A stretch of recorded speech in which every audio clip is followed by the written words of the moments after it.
உலகத்தை சேங்கும் பறந்து வாழுகின்ற டான் தொலைக்காட்சியினுடைய நேயர்களுக்கு வணக்கம். சங்கப்பலகையினுடைய படித்ததில் சுவைத்தது என்ற இந்த நிகழ்ச்சியினூடாக மீளவும் உங்களை சந்திப்பதிலே மகிழ்ச்சி. அந்த வகையிலே எதிர்வருகின்ற 23ஆம் திகதி உலக புத்தக மற்றும் பதிப்புரிமை தினம் கொண்டாடப்படுவதை மையப்படுத்தியதாக இன்றைய படித்ததில் சுவைத்தது என்ற நிகழ்ச்சியை அமைத்து கொள்ளலாம் என்று நான் எண்ணுகின்றேன். உண்மையில் இந்த புத்தகங்களை பற்றி பேசுவதற்கு முன் ஒரு விடயத்தை பகிர்ந்து நான் இந்த விடயத்துக்குள்ளே நுழைகிறேன். ஒரு வாழும் வரலாறாக ஈழத்து இலக்கிய பரப்பிலே ஞானம் என்ற ஒரு அற்புதமான கலை இலக்கிய சஞ்சிகையின் ஊடாக பல படைப்பாளிகளுக்கும் களம் தந்து தன்னையும் ஒரு படைப்பாளியாக அடையாளப்படுத்தி மற்றவர்களையும் ஊக்கப்படுத்தி மத்தியிலே ஒரு முது சொத்தாக மூத்த வழிகாட்டியாக வாழ்ந்திருக்கக்கூடிய ஞானசேகரன் ஐயா அவர்கள் எம்மை விட்டு மறைந்திருக்கின்றார் என்ற அந்த துயரமான செய்தியை இந்த வேளையிலே நான் உங்களோடு பகிர்ந்து கொள்கிறேன். உண்மையிலே ஈழத்து இலக்கிய பரப்பிலே தன்னுடைய குருதிமலை என்ற நாவலாக இருக்கலாம், இறுதியாக எரிமலை என்ற நாவல் வரை ஈழத்து புதிய சுவடுகள் என்ற அவருடைய பயணத்திலே தொடங்கி ஈழத்து இலக்கிய பரப்பிலே தன்னுடைய நாவல் பங்களிப்புகளால் அளப்பெரிய பல படைப்புகளை தந்த ஒருவர் மட்டுமல்ல, அவருடைய அலிசேஷனும் பூனைக்குட்டிகளும் என்ற அவருடைய அந்த ஒரு சிறுகதை தொகுதி நான் நினைக்கிறேன் தமிழக பல்கலைக்கழகங்களுக்கு கூட பாடத்திட்டங்களுக்குள் சேர்க்கப்பட்ட சிறப்புக்குரிய ஒன்று. புன்னாலை கட்டுவன் மண் தந்த கணேசையருடைய பரம்பரையிலே வந்துதித்த ஒருவர், புசல்லாவை மலேக தோட்டத்திலே வைத்திய பணி செய்து என்று அவருடைய பங்களிப்புகள் மிக நீண்டவை. இன்னும் ஒரு சந்தர்ப்பத்திலே மிக விரிவாக அந்த பணிகளை பற்றி நான் பேசுவேன் என்று சொல்லிக்கொண்டு அவருக்கான ஒரு அஞ்சலியோடு இந்த நிகழ்ச்சியை நான் இங்கே ஆரம்பிக்கின்றேன். குறிப்பாக அவருடைய அந்த ஞானம் சஞ்சிகை ஒன்று என்னுடைய கைகளுக்குள்ளே இருக்கிறது. புத்தக தினத்தை மையப்படுத்தியதாக நாங்கள் சிந்திக்கிற போது ஒரு அபார முயற்சியாக 2000 ஆண்டு ஜூன் மாதத்தில் இருந்து கிட்டத்தட்ட 25 வருடங்களாக தொடர்ச்சியாக இந்த பணியை அவர் ஒரு சஞ்சிகையாளராக ஆற்றியிருக்கின்றார். மட்டுமல்ல, தன்னுடைய மகனை தனக்கு பின்னும் இந்த ஞானம் மிளிர வேண்டும் என்ற நோக்கோடு ஞானம் பாலச்சந்திரன் அவர்களை இப்பொழுது ஆசிரியராக்கிவிட்டுத்தான் அவர் மறைந்திருக்கிறார் என்பது கூட ஒரு வரலாற்று முக்கியத்துவம் மிக்க செய்தியாக நாங்கள் பார்க்கிறோம். அந்த வகையிலே விரிவாக அவை பற்றி பெரிதொரு சந்தர்ப்பத்திலே நான் பேசுவேன் என்பதனாலே இந்த ஞானம் சஞ்சிகை குறித்த இந்த சிந்தனைகளோடும், குறிப்பாக அவருடைய மகன் ஞானம் பாலச்சந்திரன் அவர்கள் கூட அற்புதமான பல ஆய்வு சார்ந்த நூல்களை, அரிய நூல்களை தேடி முயற்சி செய்து ஈழமும் தமிழும் என்ற தலைப்பிலே ஞானத்திலே அவ்வப்போது அரிய பல தகவல் பெட்டகங்களாக பல கட்டுரைகளை எழுதியிருப்பார். அவர் தந்த ஒரு நூல்தான் சைமன் காசி சட்டியினுடைய அகராதி முயற்சிகள் என்றமைகிற இந்த அற்புதமான ஒரு நூல். எனவே ஒரு தந்தை மகன் என்று தொடருகின்ற இந்த இலக்கிய பயணம் என்பது உண்மையில் போற்றுதற்குரியதென்று அந்த விடயங்களை சொல்லிக்கொண்டு, அவற்றுக்கு அப்பால் இந்த புத்தக தினம் சார்ந்து நாங்கள் சிந்திக்கிற போது எங்களுக்கு மத்தியிலே பதிப்புரிமை சார்ந்தும் சரி, புத்தக வெளியீடுகள் சார்ந்தும் சரி, புத்தகங்கள் பெருகி இருக்கிற அளவிற்கு அவற்றை வாசிப்பவர்கள் இல்லை அல்லது வாங்கி வாசிப்பவர்கள் இல்லை என்ற குறைபாடுகள் எப்பொழுதும் போலவே சொல்லப்பட்டு கொண்டிருக்கின்றன. அந்த வகையிலே அவை குறித்தும் நாங்கள் கவனம் செலுத்த வேண்டிய ஒரு நிலை இருக்கிறது. இலத்திரனியல் சூழலுக்குள்ளே நாங்கள் மாறியிருந்தாலும் கூட அச்சூடகமாக வருகிற புத்தகங்களை வாங்கி வாசிக்கின்ற பண்பாட்டை மேலும் பலப்படுத்த வேண்டிய நிலைகள் இருக்கிறது. அவை சார்ந்து பல முயற்சிகள் ஈழத்திலே வடக்கிலும் சரி, கிழக்கிலும் சரி, மலையகத்திலும் சரி, தலைநகர் கொழும்பிலும் சரி, பல்வேறு வகையான அமைப்பு நிலை சார்ந்தவர்கள், வெளியீட்டாளர்கள், சஞ்சிகையாளர்கள் தங்களால் இயன்ற பணிகளை இந்த புத்தக வெளியீடு சார்ந்தும் ஆற்றிக்கொண்டிருக்கிறார்கள். டான் தொலைக்காட்சி கூட இந்த சங்கப்பலகையிலே இந்த படித்ததில் சுவைத்தது என்ற நிகழ்ச்சியை தொடர்ச்சியாக நிகழ்த்துவதனூடாக கூட இந்த புத்தக பண்பாட்டுக்கு அல்லது இந்த வாசிப்பு பண்பாட்டுக்கு ஒரு பங்களிப்பை செய்து வருகிற தொலைக்காட்சி என்ற வகையில் கூட நாங்கள் பெருமைப்பட்டு கொள்ளலாம். அந்த வகையில்தான் இந்த புத்தக தினம் என்பது நாங்கள் சிந்திக்க வேண்டிய ஒரு நாளாக அமைகின்ற அடித்தளத்தை மையப்படுத்தியதாக இவ்வாரத்தினுடைய படித்ததில் சுவைத்தது என்ற இந்த நிகழ்ச்சி தொடர்கிறது. என் கைகளிலே இன்னும் சில வித்தியாசமான படைப்பு முயற்சிகள் இருக்கின்றன. ஏற்கனவே நான் அடிக்கடி சொல்வதைப் போல இங்கே ஜீவநதி பதிப்பகமாக இருக்கலாம், மகுடம் பதிப்பகமாக இருக்கலாம், கலைமுகம் போன்ற சஞ்சிகை வெளிகளாக இருக்கலாம். இப்படி பல முயற்சியாளர்களினுடைய பல்வேறு வகையான இலக்கிய பங்களிப்புகள், அதே போல மக்கள் கலை இலக்கிய பேரவையினுடைய பணிகளாக இருக்கலாம் என்று தேசிய கலை இலக்கிய பேரவை என்று எல்லோருமாக சேர்ந்து பல்வேறு அமைப்புகளுக்குள்ளால் இயங்கினாலும் கூட எல்லோருடைய நோக்கமாகவும் இந்த வாசிப்பு பண்பாட்டை மலரச் செய்ய வேண்டும் என்ற வகையிலே கொழும்பு தமிழ்ச்சங்கம் கூட காத்திரமான பல முயற்சிகளை வாரந்தோறும் தலைநகரில் இருந்து முன்னெடுக்கிற சிறப்புகளை பார்க்கிறோம். இப்படி எல்லா இடங்களிலும் கிழக்கு மாகாணமாக இருக்கலாம், மலையகம் சார்ந்து பல அற்புதமான படைப்பாளிகளினுடைய வெளியீட்டு முயற்சிகள் என்று ஈழம் எங்குமே, இலங்கை எங்குமே தமிழ் படைப்புலக சூழலிலே புத்தக பண்பாட்டை மேம்படுத்த வேண்டும், எங்கட புத்தகங்கள் என்ற அமைப்பினூடாக வசீகரன் அவர்கள் முன்னெடுக்கிற முயற்சியாக இருக்கலாம். இப்படி பல்வேறு வகையானவர்களினுடைய ஒருங்கிணைந்த முயற்சிகளுக்கூடாக வடக்கு மாகாண பண்பாட்டல்வர்கள் திணைக்களம் கூட இலவசமாக புத்தகங்களை, ஆவணம் சார்ந்த பல பிரதிகளை அச்சிட்டு வெளியிடுகிற முயற்சிகளை செய்து கொண்டிருக்கிறது. இப்படி எல்லோரும் சேர்ந்து இந்த தேரை இழுக்கிறார்கள். ஆனால் அடுத்த ஒரு தலைமுறை இந்த வாசிப்பு சூழலுக்குள் இருக்கிறதா? இந்த படைப்பு வழிகள் பலரை நாங்கள் இழந்து கொண்டிருக்கிறோம். எனவே பல மூத்த படைப்பாளிகள் தங்களுடைய முதுமை கருதி இந்த உலகத்தை விட்டு சென்று கொண்டிருக்கிறார்கள். எனவே இந்த இடைவெளிகளை நிரப்பி புத்தக பண்பாட்டுக்கூடாக ஒரு ஆக்கபூர்வமான விடயங்களை மக்களிடம் கொண்டு செலுத்த வேண்டும் என்ற சிந்தனை இருக்கிறது.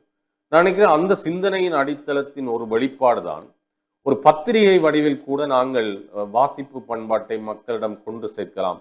ஏற்கனவே நாளாந்த தினசரிகள், அது யாழ்ப்பாணத்தில் இருந்து வருகிற தினசரிகளாக இருக்கலாம், கொழும்பில் இருந்து வருகிற தினசரிகளாக இருக்கலாம், அவையெல்லாம் கூட வாசிப்பு பண்பாட்டுக்கு உண்மையிலே தங்களால் இயன்ற பங்களிப்பை வழங்கி கொண்டிருக்கிறார்கள். நான் நினைக்கிறேன் அதிலிருந்து ஒரு வித்தியாசமான முயற்சியாக ஒளிரும் சூரியன் என்ற தலைப்பில் அமைந்த ஒரு பத்திரிகை ஒன்று மாதாந்த பத்திரிகையாக வெளிவந்து கொண்டிருக்கிறது. கடந்த ஒரு வருடங்களாக ஒரு வித்தியாசமான முயற்சி, குறிப்பாக இந்த பனைசார் வாழ்வியல் பண்பாடுகளை ஆவணப்படுத்த வேண்டும் என்ற நோக்கோடு எமது மண்ணினுடைய அல்லது எமது சமூகத்தினுடைய அழியாத சொத்தாக விளங்குகிற பனைசார் வாழ்வியல், அதனுடைய வளம், அது சார்ந்த பல விஷயங்களினுடைய ஒரு ஆவணப்படுத்தலாக பனை வளர்ப்போம் பயன்பெறுவோம் என்ற மகுட வாக்கியத்துக்குள்ளாலே இந்த ஒளிரும் சூரியன் என்ற தலைப்பிலே இந்த பத்திரிகை கடந்த ஒரு வருடங்களாக வெளிவந்து கொண்டிருக்கிறது. நான் நினைக்கிறேன் அதனுடைய முதலாவது ஆண்டு நிறைவு விழா கூட மிக அண்மையிலே யாழ்ப்பாணத்திலே நடைபெற்றிருக்கிறது. குறிப்பாக இந்த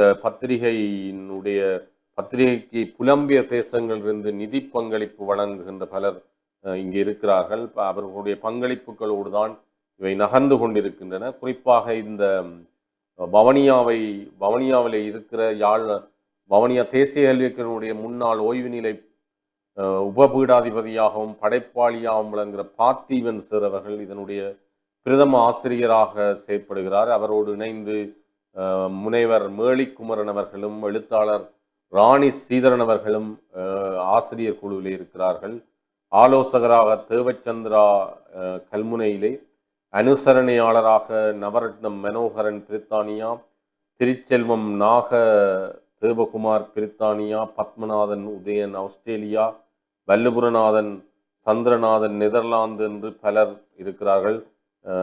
இங்கே நிர்வாக பொறுப்பிலே சக்திவேல் ஐயா அவர்கள் யாழ்ப்பாணத்தில், அதுபோல நலாயினி அவர்கள் என்று இந்த பத்திரிகை நிரோ பிரிண்டர்ஸினுடைய வெளியீடாக இங்கே மாதந்தோறும் வந்து கொண்டிருக்கின்றது. இவர்களை தாண்டி பல்வேறு அமைப்பு நிலை சார்ந்தவர்கள், குறிப்பாக பாதிக்கப்பட்ட வடகிழக்கில் பேட்ஸ் நிறுவனம் மேற்கொள்ளும் சமூக மேம்பாட்டு முயற்சிகளில் பனைசார் தொழிற்துறை முன்னேற்றத்துக்கான ஊக்குவிப்பு முயற்சிகள் என்று இவை அமைந்திருக்கிற சிறப்பை பார்க்கிறோம். உள்ளடக்கம் சார்ந்து பார்த்தால் அரிய பல தகவல்கள், வெறுமனே ஒரு பனைசார் வாழ்வியலை வெறுமனே சொல்லாமல் ஒவ்வொரு மாதம் கூட இந்த பனைசார் வாழ்வியலுக்காக தங்களை அர்ப்பணித்துழைக்கிற மூவருக்கு விருதுகள் வழங்குகிற முயற்சி கூட இடம்பெறுகிறது. வித்தியாசமான சொல்லாடல்கள். போந்தை காவலர் என்ற ஒரு விருதை அவர்கள் இங்கே அறிமுகம் செய்தது என்றால் பனைசார் வாழ்வியல் சார்ந்து பல பழந்தமிழ் சொற்கள் இருக்கின்றன. தாள விலாசம் என்பது நவாலியூர் சோமசுந்தர புலவர் எழுதின ஒரு மிக முக்கியமான பனைசார் வாழ்வியலை அல்ல பனைசார் சிறப்புகளை கொண்ட ஒரு இலக்கியம். அதுபோல பனை 100 என்று பொன்னம்பல முதலியார் எழுதிய நூல் என்று பல்வேறுபட்ட விடயங்கள் இங்கே ஆவணப்படுத்தப்பட்டிருக்கின்றன. பனைசார் வாழ்வியல் சார்ந்த நேர்முகங்கள் என்று பல விஷயங்களை இந்த பத்திரிகை தாங்கி வந்திருக்கிறது. அது ஒரு சிறப்புக்குரிய விடயம். இவற்றை தாண்டி இன்னும் ஒரு வித்தியாசமான முயற்சி. இப்படி வித்தியாசமான முயற்சிகளை பார்க்கிற போது வியப்பாக இருக்கிறது. ஈழத்து சூழலே வாசிப்பு பண்பாட்டை எவ்வாறெல்லாம் கொண்டு சேர்க்கலாம் என்பதற்கு இது போன்ற முயற்சிகளுக்கு நாங்கள் கரம் கொடுக்க வேண்டும். அந்த வகையில் ஏற்கனவே நான் இந்த நிகழ்ச்சியிலும் சில பிரதிகளை அறிமுகம் செய்திருக்கிறேன். குறிப்பாக தொடர்ச்சியாக ஒரு காலாண்டு சஞ்சிகையாக இலக்கணம் என்ற தலைப்பிலே தமிழ் இலக்கணத்துக்கே ஒரு சஞ்சிகையை வெளியிட முடியுமா முடியும் என்று நிரூபித்திருக்கிறார் ஜுவராயன் அவர்கள். மட்டக்களப்பைச் சேர்ந்த ஒரு மூத்த தமிழ் ஆசிரியர், தமிழியல் தளங்கள் சார்ந்து இலக்கண தளங்கள் சார்ந்து இயங்குகிற ஒரு கல்வியலாளர். அந்த வகையில் அவர் பிரதம ஆசிரியராக அமைய நினைக்கிறேன். இப்பொழுது கடந்த பல வருடங்களாக இந்த முயற்சி ஒரு காலாண்டிதழ் முயற்சியாக மலர்ந்து கொண்டிருக்கிறது. குறிப்பாக இலக்கணம் சார்ந்த விடயங்களை தமிழக மற்றும் ஈழ அறிஞர்களினுடைய இலக்கணம் சார்ந்த ஆய்வு கட்டுரைகள், மொழியியல் சார்ந்த கட்டுரைகள், இலக்கணத்தில் ஏற்பட்டிருக்கக்கூடிய மாற்றங்கள், மரபுகள் மற்றும் ஜாப்பிலக்கண விடயங்கள், குறிப்பாக காபோதா சாதாரண உயர்தர மாணவர்களுக்கு ஏற்ற இலக்கண விடயங்கள் என்று பலவற்றையும் இணைத்து ஒரு தமிழ் இலக்கணத்தை ஆழமாகவும் அதே நேரம் தங்களுக்கு ஏற்ற விதங்களிலும் அறிந்து கொள்வதற்கான ஒரு வாய்ப்பாக தொடர்ச்சியாக இந்த பயணத்தை அவர் ஈடுபட்டிருக்கிறார். அது கூட சிறப்புக்குரிய ஒரு முயற்சி.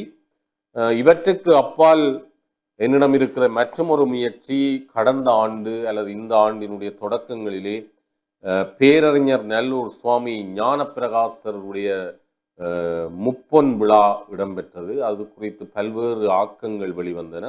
நிறைவாக அது குறித்து வெளிவந்திருக்கக்கூடிய ஒரு நினைவு மலர், அற்புதமான ஒரு வடிவமைப்பிலே நினைவு மலராக்கமாக குறிப்பாக அன்புராசா அவர்களை பிரதம ஆசிரியராக கொண்டு இந்த நினைவு மலர் முயற்சி இடம்பெற்றிருக்கிறது. அந்த குழுவை சார்ந்தவர்கள் குறிப்பாக யாழ்ப்பாண தமிழ்ச்சங்கம், யாழ்ப்பாண மறை மாவட்டம், யாழ் அமலமரி தியாகிகள் சபை என்று எல்லோரும் இணைந்து அன்புராசாடிகள், ஜோன்சன் ராஜ்குமார், பேராசிரியர் சுகனியா, சந்திரமௌலிஷன், லலிசன் என்று மலர்குழுவிலே பலரும் இணைந்து செய்த ஒரு முயற்சியாக இந்த பேரறிஞர் நல்லூர் சுவாமி ஞானப்பிரகாசருடைய முப்பொன் விழா நினைவு மலர் அற்புதமான பல ஆக்கங்களை தாங்கி வெளிவந்திருப்பது சிறப்புக்குரிய ஒரு விடயம். அங்கே பலருடைய உரைகள், கவிதைகள் என்று பல விஷயங்களை இவை தாங்கி நிற்கின்றன. அந்த உள்ளடக்கங்களை நீங்கள் வாசித்து பார்த்து கொள்ளலாம். நிறைவாக இந்த நிகழ்ச்சியினுடைய நிறைவாக என் கையில் இருப்பது ஒரு மிக முக்கியமான நூல் என்று சொல்லலாம். குறிப்பாக கணபதி சர்வானந்தா அவர்கள் எழுதியிருக்கக்கூடிய இவர்கள் மகாத்மாக்கள், ஒரு அற்புதமான படைப்பு. கணபதி சர்வானந்தா அவர்கள் இணுவில் மண்ணை பிறப்பிடமாக கொண்டவர். நீண்ட காலமாக இந்த தமிழ் ஊடகத்துறையிலே, பத்திரிகை துறையிலே இயங்கிக் கொண்டிருக்கிற ஒரு ஊடகவியலாளர், ஒரு சுயாதீன ஊடகவியலாளர். அதே நேரம் பல பத்தி எழுத்துக்களை அவ்வப்போது பல பத்திரிகைகளிலும் எழுதி வருகின்ற ஒருவர், தொடர்ச்சியான இயக்கத்துக்குரிய ஒருவர். அவர் தமிழ் சூழலிலே ஒரு ஊடகவியலாளர் என்பதற்கு அப்பால் 1975 சிறுத்திரன் சஞ்சிகையில் எழுதத் தொடங்கியிருந்தாலும் இப்புதிய நூற்றாண்டிலேயே இவர் தன்னை ஒரு படைப்பாளியாக பரிமாணம் செய்து கொண்டார் என்று செல்வ மனோகரன் அவர்கள் அவர் குறித்த அந்த பின்னட்டை குறிப்பிலே பல விஷயங்களை இங்கே பகிர்ந்திருக்கிறார். அந்த வகையிலே அவருடைய எழுத்துக்கள் பல பத்திரிகைகளில் வெளிவந்திருக்கின்றன. ஆனால் அவை இன்னும் பல நூல் வடிவம் பெறவில்லை என்ற ஒரு நிலை இருந்தாலும் நான் நினைக்கிறேன் புது விதி என்ற ஒரு பத்திரிகையிலே தொடர்ச்சியாக அவர் எழுதிய பார்வை நயம் என்ற தலைப்பில் எழுதிய கட்டுரைகளின் ஒரு தொகுப்பாகத்தான் இவர்கள் மகாத்மாக்கள் என்ற இந்த நூலை அவர் தந்திருக்கிறார். தன்னுடைய வாழ்வில் அவர் சந்தித்த பல மனிதர்கள் குறித்தும், அது உறவினர்களாக இருக்கலாம், அதற்கு அப்பாலான பல மனிதர்கள், அவர்களுக்கான வாழ்வியல், அவர்கள் பிறருக்காக எப்படி வாழ்ந்து மறைந்து போனார்கள் என்ற விடயங்களை எல்லாம் தொகுத்து சொல்வதாக தான் சந்தித்த பல சம்பவங்களின் தொகுப்பாக ஒரு சிறுகதை தொகுப்பென்னும் இதை சொல்லலாம். அதை தாண்டி ஒரு தன் வரலாற்று அனுபவமாகவும் இது அமைகிற தன்மையை நாங்கள் பார்க்கிறோம். அந்த வகையில் வித்தியாசமான ஒரு வாசிப்பு அனுபவத்தை தரக்கூடிய, எங்களை யோசிக்க வைக்கக்கூடிய, எப்படி நாங்களும் படைக்கலாம் என்று சிந்திக்க வைக்கக்கூடிய இந்த எழுத்து முறை என்பது மிக நேர்த்தியாக அமைந்திருக்கிறது. பல விஷயங்களை சொல்கிறது. நேரத்தை கருத்திலே கொண்டு அவற்றை முழுமையாக உங்களோடு நான் பகிர்ந்து கொள்ள முடியாவிட்டாலும் கூட இன்றைய படித்ததில் சுவைத்தது என்ற நிகழ்ச்சி ஒரு வகையிலே இந்த புத்தக தினத்தை மையப்படுத்தியதாக பல்வேறு வகையான புத்தகங்களும் அல்லது மறைந்து போன சில மனிதர்களும் எங்களுக்கு தந்திருக்கக்கூடிய இந்த வாசிப்பு பண்பாட்டினுடைய சிறப்புகளை உங்களோடு பகிர்ந்து கொள்ளக்கூடியதாக இந்த நிகழ்ச்சி அமைந்திருந்தது. மீண்டும் சங்கப்பலகையினுடைய மற்றும் ஒரு நிகழ்ச்சியில் உங்களை சந்திக்கும் வரை உங்களிடமிருந்து விடைபெற்றுக் கொள்கின்றேன். நன்றி, வணக்கம்.